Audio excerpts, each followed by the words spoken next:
Болормог урьж байна.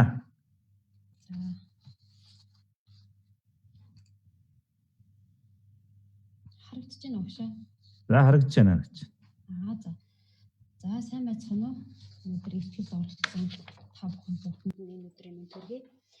За өнөөдрийн миний ихтгэлийн сэдэв болохоор газрын маргааны шүүхээр шийдвэрсэн байдалд хийсэн зүй шинжилгээ. За ерөнхий агуулгын хувьд бол би үндсэн 3 хүрээнд авч үзэхээр бэлдсэн байгаа. За газрын нэг ойлголт нь бол онлын болон эрх зүйн нэгдмэл ойлголт байдаг.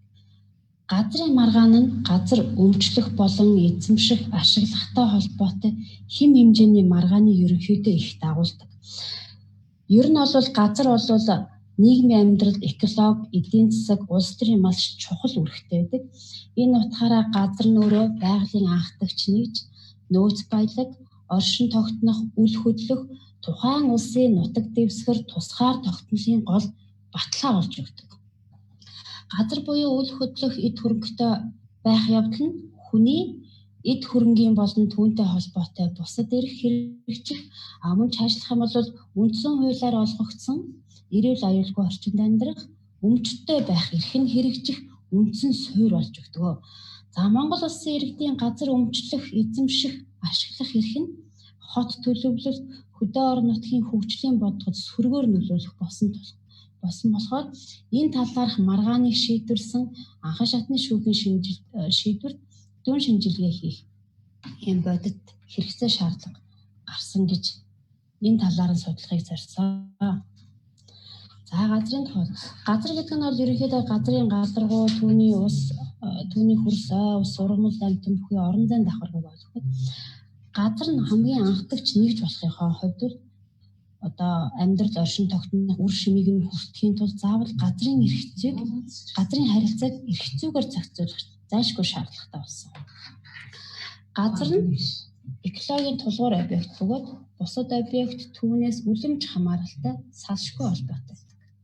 Монгол Улсын үндсэн хуулинд газар түүний хэвлэл, ургамал, нөөцийн баялаг, газар өмчлөх, худалдах, бэлэглэх, хүн амын эрүүл мэнд, ашиг сонирхлыг хуульчилсан байдаг бөгөөд энэ эрхийг өмчлөх, эзэмших, ашиглахтай холбогдсон маргаанд бусад нөхцөлийг газрын тухай хуулиар зохицуулж өгсөн байдаг. Газрын эрх зүйд газар өмчлөх, эзэмших, ашиглах гэсэн ойлголт нь өөр эрх зүйн зохицуулалтаар зохицуулж өгсөн байдаг. За газрын маргаан үүсэх болсон ерөнхий шалтгааныг бол би 2 хүрээнд авч үзсэн байгаа. Үүнд нь болохоор цахилгааны байгууллага, албан тушаалтан буюу засаг дарга нарын хууль зохицож гаргасан үйлдэл.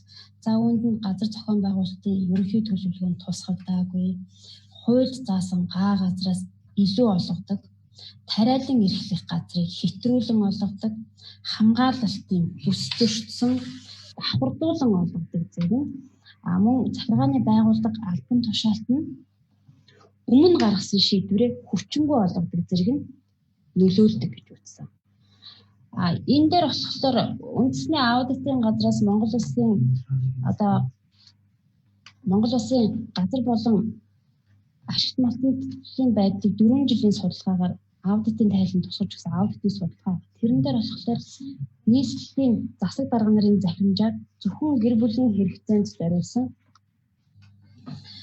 11,741 газар буюу 50 орчим газар нь мөн 881 талбар бүхий иргэдэд газар эзэмшүүлэх эрхийн гэрчлэгээ олгосон 701 талбар бүхий гэрээний үндсэн дээр ашиглуулах шийдвэр гаргасны 83.5% нь газрын тухай хуулийн 4 зүйл заалтыг зөрчсөн байна гэсэн юм аудитын судалгаа.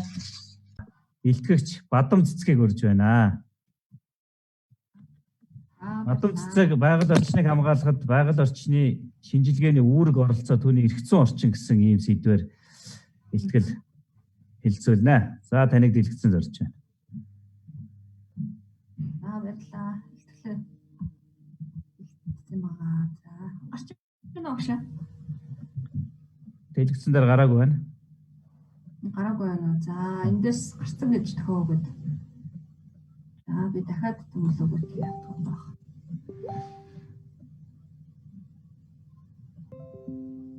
За одоо орцсон уу?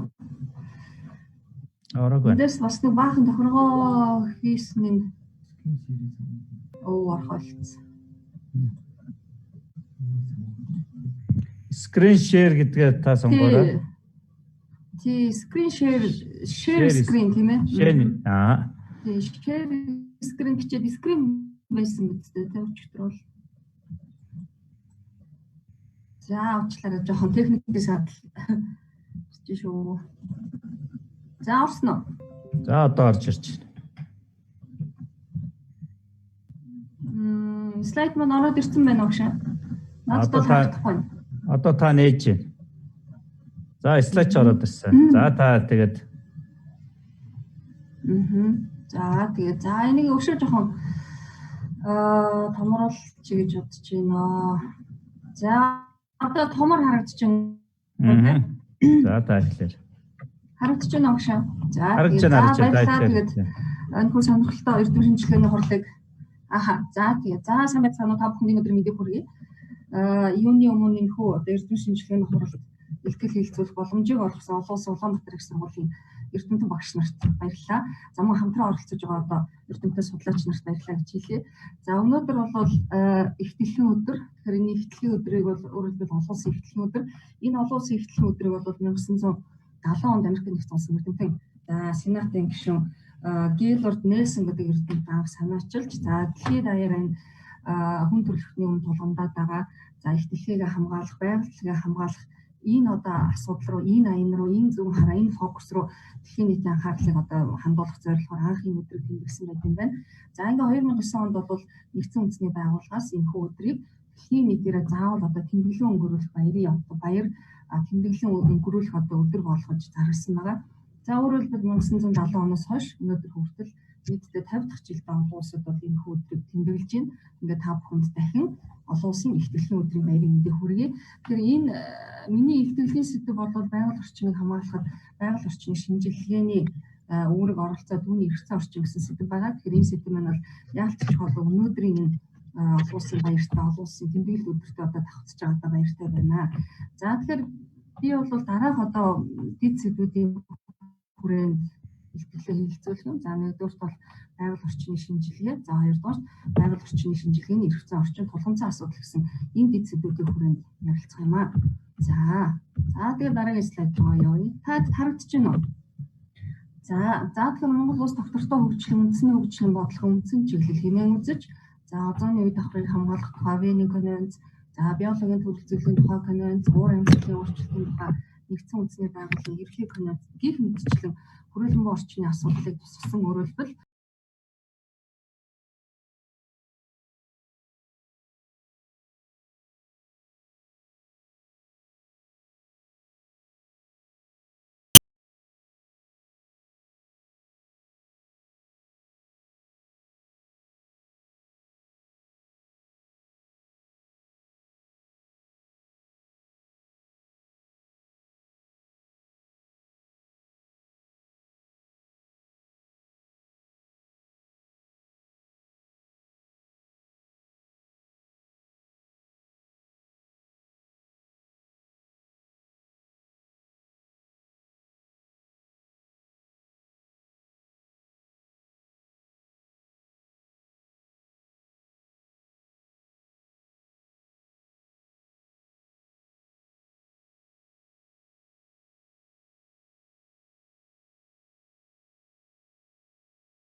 За өчигдрийн одоо цагдаагийн байгууллагын өдөр тутмын 7-14 хоногийн одоо мэдээллээс үзэхэд бол энэ төрлийн гэмт хэрэг нэлээ их олноор илэрч шалгагдаж байгаа юм байна.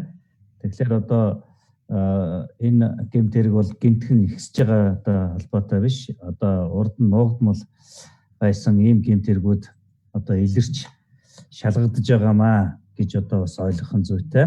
Тэгэхээр ер нь бол энэ төрлийн гэмт хэрэгүүд их нуугдмал даалд за хүний нүдэн дээр ил байсан ч гэсэн гэмт үйл явдал нь одоо бас шууд тэр болон тодорхойлоход их бэрхшээлтэй байдаг учраас энэ шинжилгээний асуудал бас чухлаар тавигдах ёстой юм а гэдгийг энэ докторант маань бас олж харж энэ талаараас асуудал төвшүүлж байгаа юм байна.